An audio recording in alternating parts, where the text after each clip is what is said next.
I'm not sure I have the courage to do what you're asking. It makes me so emotional to the point where I'll be sick. It's something we've been told never to talk about. My mom and I went there to live when I was 6. I thought if I ever one day lost my devotion, then bad things would happen to me.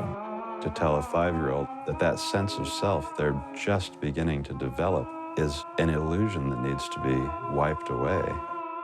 I mean, that to me is psychological murder of a child. All I got from his teaching was fear.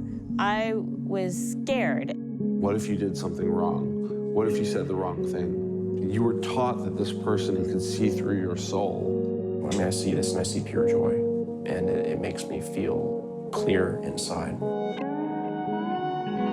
We had such a crazy childhood over there.